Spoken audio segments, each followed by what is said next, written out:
I knew there was trouble, and I knew that my father was a troubled man. I was being beaten for really, silly reasons. When I was 18, 2 days before Christmas, actually, he decided to throw me out of the house. And his excuse was that, I had school books all over the floor of my bedroom, and he said it was too messy. He won't stand for that, so he said, pack up your things and go. Me and my mom just never got along. She was a single mother, had a lot of resentment towards her because my dad wasn't around, and there was someone that needed to be blamed. Because we weren't getting along, she kind of helped me get a room as long as I got a job. So I started washing dishes and she helped me get a room. And in that rooming house is where I was introduced to crack. And there was a guy that lived in there. He was the super of the place, and he needed a smoking buddy. And for the first 6 months of my addiction, it was free. And then he left me alone to fend for my own addiction and figuring out how to get money. When you're kicked out of your home, you certainly have to be more imaginative. I did things like I cleverly accumulated, 4 or 5 lockers at my high school where, I put all my personal belongings in. I found this abandoned car that was, in decent shape, and the locks worked. So I cleaned out the back like you would to your own home, and laid newspapers down because it was winter, so it was wet. So it would be so cold that your feet are virtually half frozen, and you would wake up because your feet are in so much pain from the cold. So you get up, walk around, get the blood circulating again, and go back to sleep, kind of thing. I sold my parents' wedding rings. I had the first edition of Spawn magazine. I sold that for $20. And then the movie came out like the year later, right? It was stupid things I've done. The amount of times I went to cash converters with CDs and VHSs, and just for a $20 fix. At times when I go to school, I don't want to come home. Even to sleep, it was a challenge because, it was so much noise. Even other people next door, it was so noisy because it's an apartment. So, you have people downstairs and they noise, they have kids. At times they would smoke and the smoke would come up through the vents, and then I would be sleeping, and in my sleep I wake up because it's just disturbing. So yeah, those were things that really I couldn't deal with.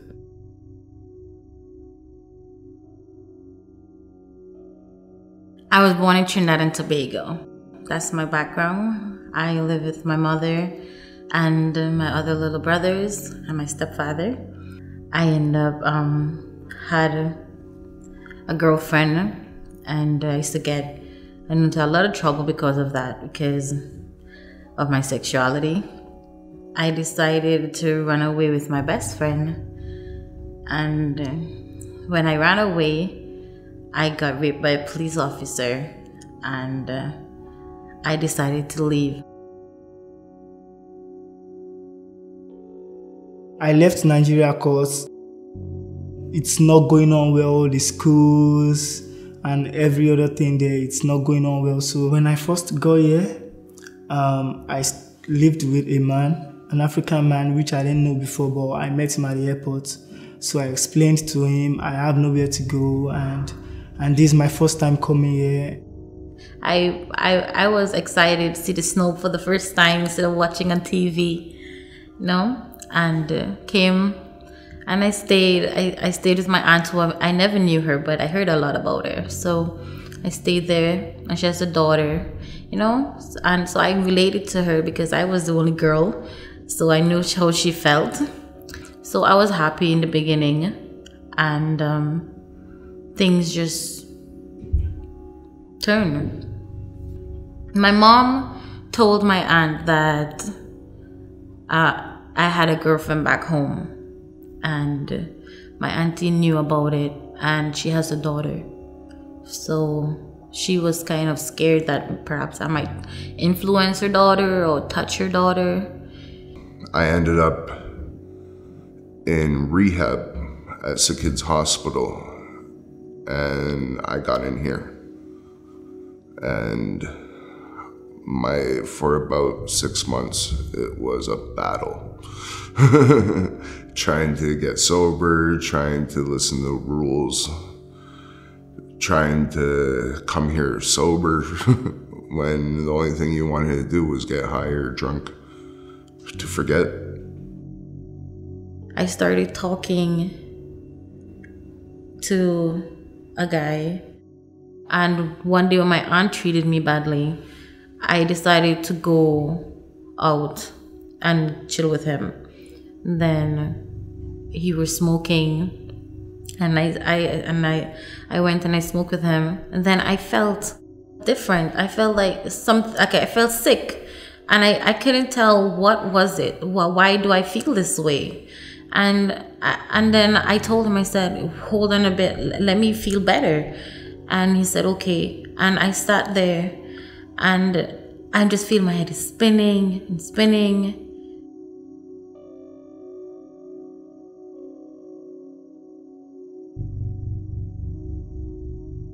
At that point, I'm like, Lord, you know what? You can take me, because I can't do it anymore. Don't I deserve to be loved? Don't I deserve happiness? Don't I deserve something good? What else is left for me? When I eventually found out about YWS, my life changed.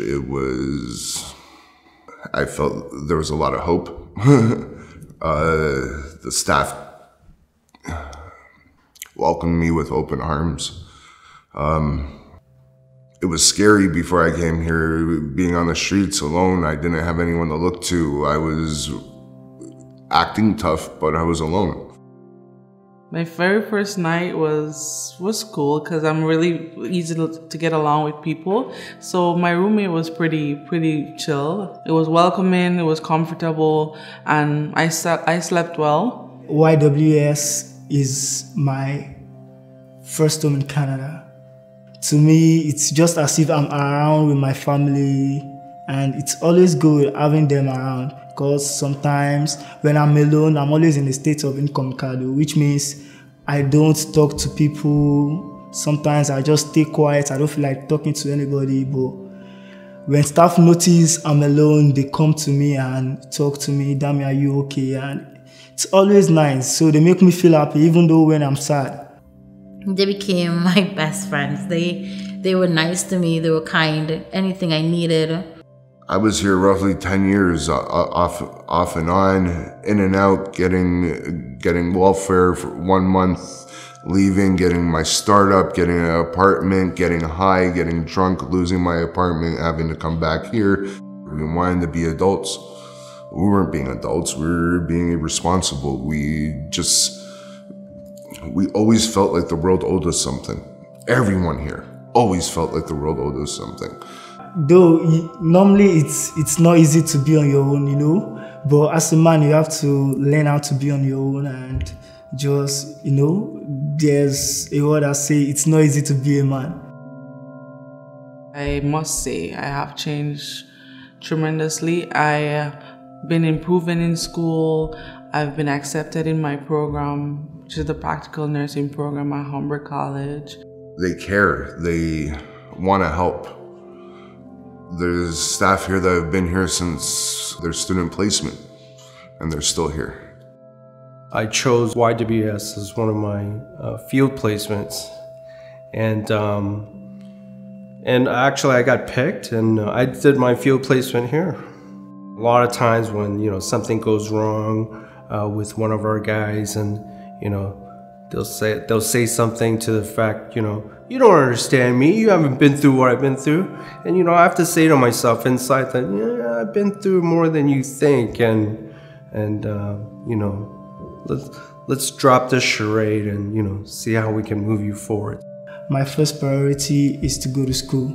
Now I applied into York University, and so it's going on well.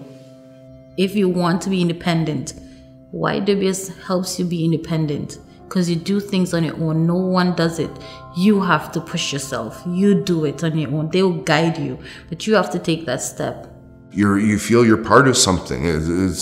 People are saying good morning to you, and was an amazing feeling. Waking up in the morning, first thing. How many people never got a good morning that stayed here before we got here?